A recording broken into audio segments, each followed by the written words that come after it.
This presentation is about building reading fluency, the bridge to skilled readers. So my first question is, can we teach fluency? The simple answer, yes, we can. The myth with fluency is it's not about reading fast, but it's about mimicking speech and natural speed and expression. So as you can see on here, reading fast, the books and the reading isn't as enjoyable as diving right into a book and reading with your natural voice and expression. You just develop a bigger love for the activity of reading. What is reading fluency? Reading fluency has three main parts. It is accuracy, rate, and expression. It's kind of like the bridge between decoding and comprehending what you're reading. And it bridges learning to read to reading to learn smoothly and simultaneously as you're learning to read. Why is fluency important? It's important because it helps children to comprehend what they're reading rather than focus all their energy on decoding the words for reading. It's correlated with overall reading achievement, and it integrates word recognition and language comprehension from Scarborough's reading rope to be interwoven together to develop skilled reading. Fluent reading allows for smoother, expressive reading, which supports understanding and engagement in the reading activity. Where does it fit in reading development? Well, again, it kind of is a combination of language comprehension and word recognition interwoven together to produce skilled readers. Yeah.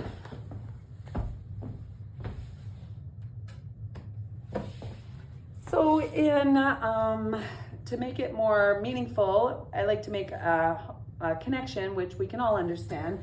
And reading fluency is kind of like riding a bike. It's developed through practice. I mean, you don't just grab a bike and start riding right away. You have to practice and build your confidence so that you can ride on rocky terrain versus just on the smooth grass where we first started our children riding bikes. It bridges the gap between decoding and comprehension. And it helps readers that are struggling over words to truly enjoy and understand what they're reading. So they're not focusing all their attention on decoding the word.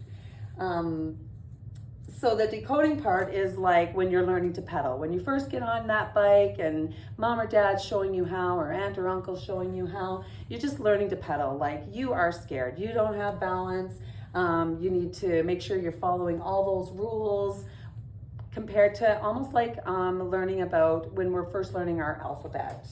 It focuses on sounding out words, recognize the patterns in the words, and at first it's pretty slow and it takes a lot of effort.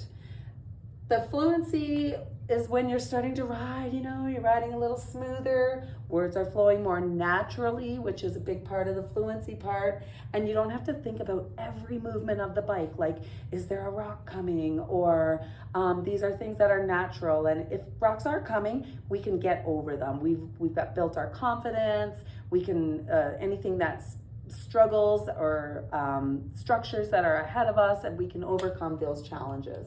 So we don't have to think about every single moment while they're riding the bike. And then the comprehension piece is you're on your bike.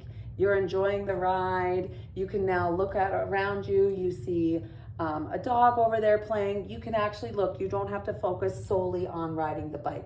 It becomes more about meaning of what you're reading and enjoying what you're reading. So you're out with mom or dad and you see the ice cream store, the ice cream truck up there. We can pay a little bit of attention to that because we are flowing smoothly now and we've got the hang, our confidence is built, and we got the hang of riding a bike.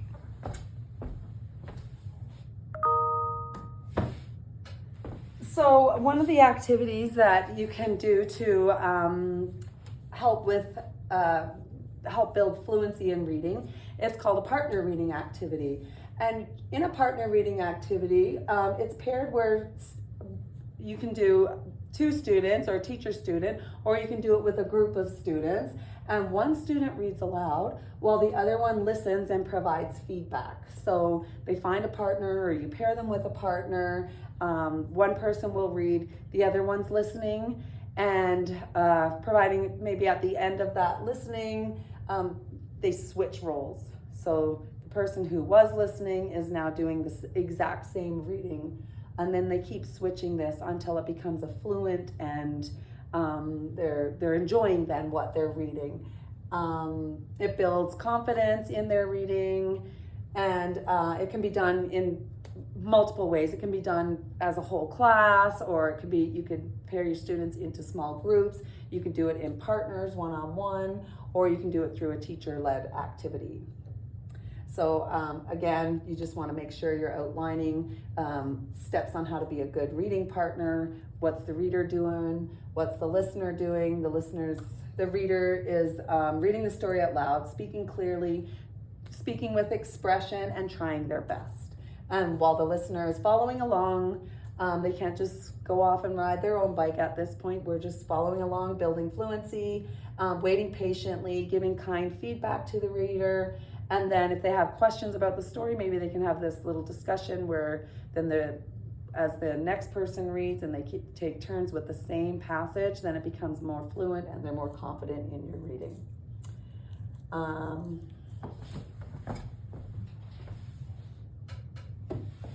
So for this activity, I want you to get with a partner, and one partner is going to read this sentence exactly how it's put out there. So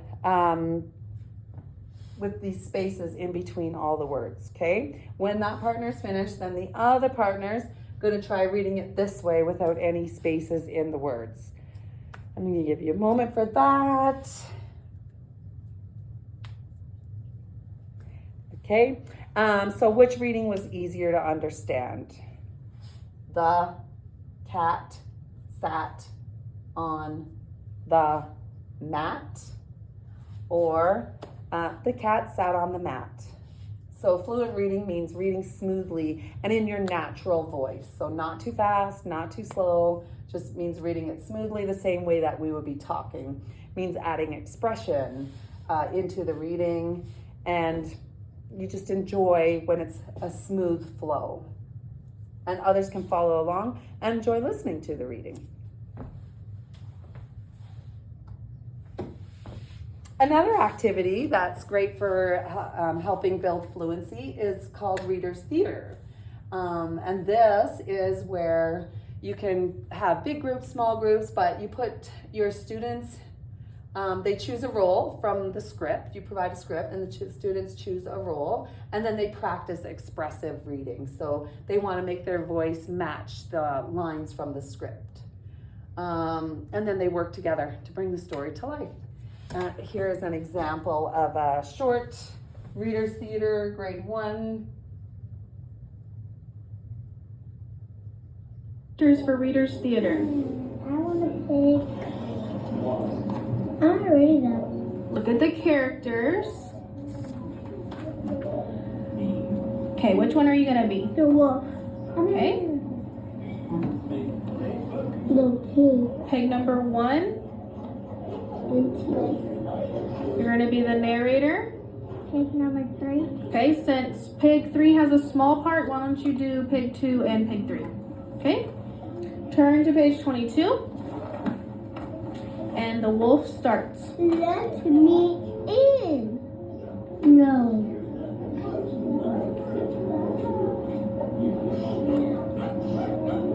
Then I will blow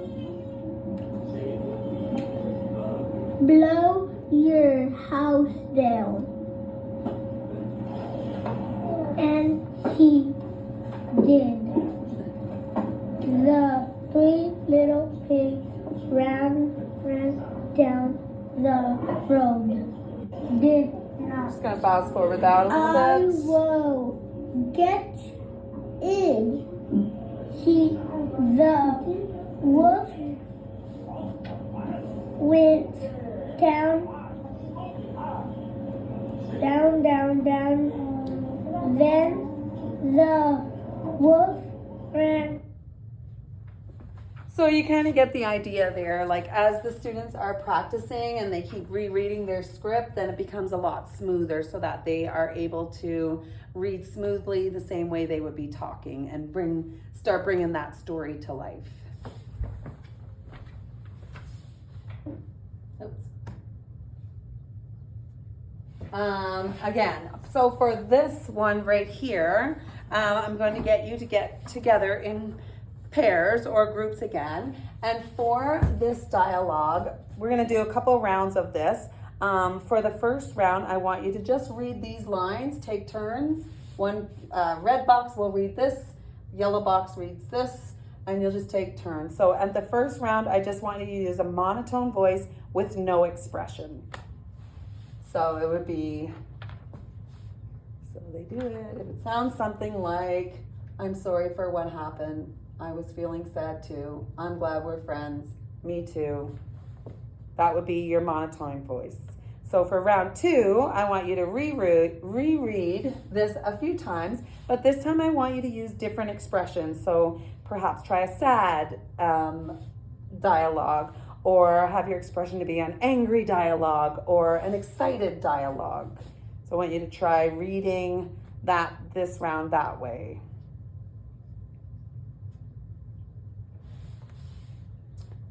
So for example, maybe an angry one might be, I'm sorry for what happened. I was feeling sad too. I'm glad we're friends. Me too. So, or a sad one might be, I'm sorry for what happened.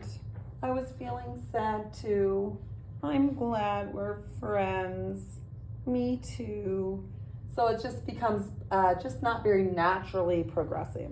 So this round, round 3, I want you to now reread in your pairs, and I want you to read with emotion. So I want the I want you to match sadness and regret and happiness to the dialogue.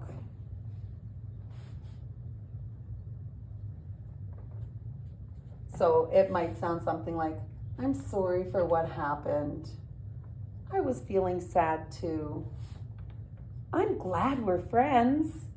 Me too. So it just becomes more, you make the story come alive. So which version do you think sounded the best? Which one sounded real and engaging? So the third one, the round 3. And how did changing the tone affect the meaning of it? So changing the tone of how you're reading affects the meaning of it. Your expression you're using makes it all real and engaging. So a reader's theater is a type of way where you can make the story come to life. It builds confidence when reading out loud, and we get to work as a team. So I know often I've had students where they say, well, I just can't read as well when I'm reading out loud. Well, it's probably a lack of confidence in their reading out loud. So this just helps build those kinds of skills in readers. So in conclusion, fluency is essential for comprehension and overall literacy success. It's integrating fluency practice into instruction leads to stronger, confident readers. And then it's more than just reading fast. Reading fast is a myth. That's not what fluency is. Fluency involves accuracy in the reading, the rate, and the prosody. So the expression you're using.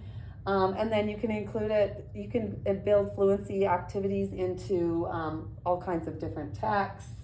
And then ways to build fluency understanding in meaningful ways: choral reading, partner reading, echo reading, reader's theater, repeated reading, all help build that confidence. So my question for you is,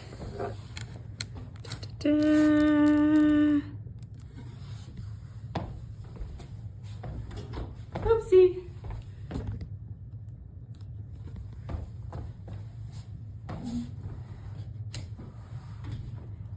How will you help your students become fluent readers? Anybody have any questions?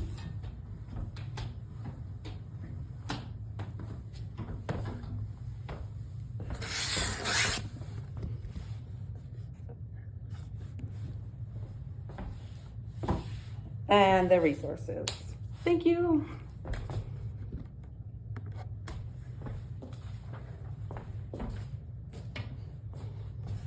Yes.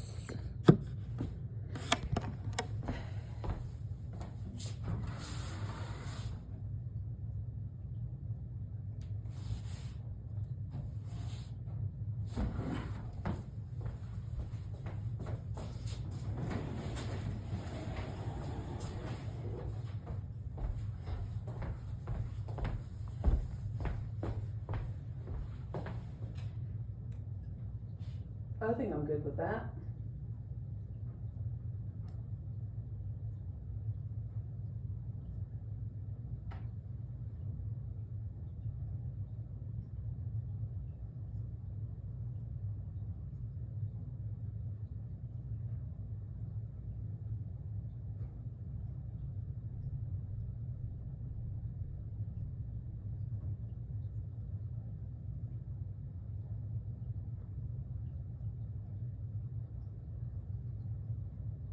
Oh, that's fun.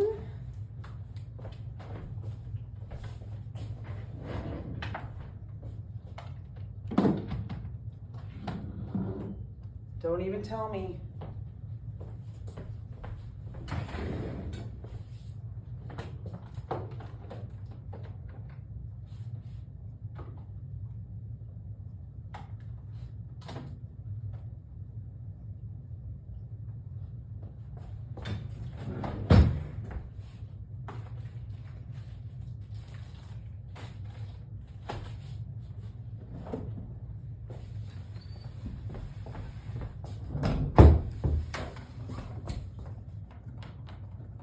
Oh.